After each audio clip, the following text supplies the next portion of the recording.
Каспий KZ мобилді қосымшасында қызметкерге Каспий Pay шотынан ақы төлеуге қалай рұқсат береді? Жеке кәсіпкерлер қызметкерлерге Каспий Pay шотынан, жеткізушілерде жүк құжат бойынша тауарлардың ақысын және QR-код бойынша сатып алу ақысын төлеуге рұқсат ете алады. Бұл уақытты үнемдеуге көмектеседі. Сізге енді жеткізушілермен өз бетіңізше есеп айырысудың немесе ол үшін өз қызметкерлеріңізге ақша аударудың қажеті жоқ. Ақы төлеуді бақылауға көмектеседі. Өйткені бүкіл ақпарат шот бойынша үзіндіде онлайн қолжетімді. Каспий Pay мобилді қосымшасында жеке банк сервисіне өтіңіз. Каспий Pay шотын ашыңызда төлеуге рұқсат ету деп таңдаңыз. Шарттармен танысып,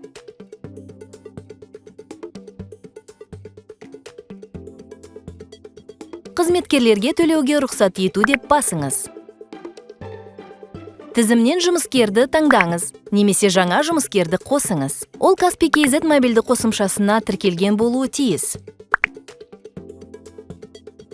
Содан кейін лимитті белгілеңіз. Бұл жұмыскер бір күннің ішінде жұмсай алатын сома.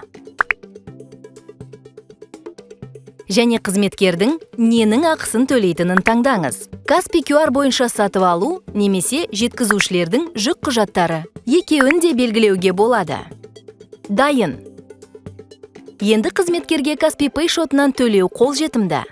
Каспий KZ мобилді қосымшасында жұмыскерге төлеуге лимит берілгені туралы хабарлама келеді. Ол әр сатып алған сайын сізге Каспий Pay мобилді қосымшасына хабарлама келеді.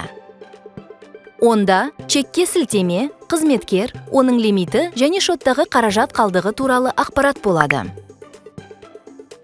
Осылайша жеңіл әрі оңай жұмыскерге Каспий Pay шотынан ақы төлеуге рұқсат ете аласыз.